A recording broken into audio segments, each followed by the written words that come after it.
اهلا ومرحبا بكم في حلقه جديده من حلقات معانا مفيش شخير. حلقه النهارده نتكلم فيها عن الشخير واللوز والشخير واستئصال اللوز. الحقيقه موضوع اللوز في اسباب الشخير من الحاجات الاساسيه، وخاصه لما تبقى اللوز متضخمه او غير متضخمه. طب ازاي؟ يعني كتير جدا من المرضى بيجوا لي ابص الاقيهم طبعا عندهم موضوع الشخير وخنقه كمان بالليل، لكن لما بنكشف عليه ونعمل له منظار من الانف بنكتشف ان موضوع اللوز مش بس تضخم لوز هو اللي بيعمل خنقه، ده ممكن تبقى لوز صغيره جدا ولكن لوز تبقى مترهله.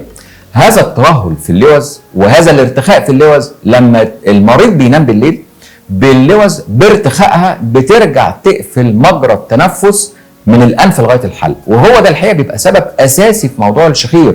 مش كل الاسباب لكن من ضمن الاسباب لموضوع الشخير والخنقه اثناء النوم وجود اللوز المترهله في منطقه الحلق. عشان كده احنا كتير جدا الحقيقه في عملياتنا ان احنا بنستأصل اللوز كجزء من العلاج الجراحي لموضوع الشخير والخنقه. لكن هو السؤال، العيان يجي لي مثلا عنده 50 سنه 60 سنه 70 سنه، هل ممكن يتعمل له شخير عمليه اللوز؟ 80 سنه هل ممكن تعمل له عمليه اللوز؟ طبعا. ايه المشكله؟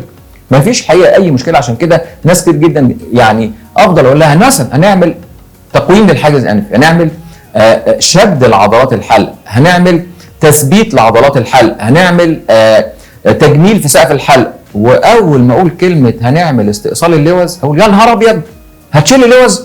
ده انا عندي 60 سنه مثلا. ايه يعني 60 سنه؟ احنا عاملين عمليات اللوز وعمليات الشخير واستئصال اللوز داخل عمليه الشخير لغايه النهارده لعيان عنده 78 سنه 78 سنه ويتعمل له عمليه استئصال اللوز، والعيان بيقوم بعد يوم واثنين ومفيش اي مشكله وبيخرج من العمليه بعد ساعه وحياته بتبقى طبيعيه جدا، طبعا في وجود الاجهزه الحديثه زي الكوبليشن وزي الراديو فريكونسي وزي الليزر. كل الكلام ده النهارده اصبح الموضوع سهل جدا. عشان كده موضوع اللوز ما يقلقكوش وما يخضكوش لما نقول ان جزء من عمليه الشخير هو استئصال اللوز.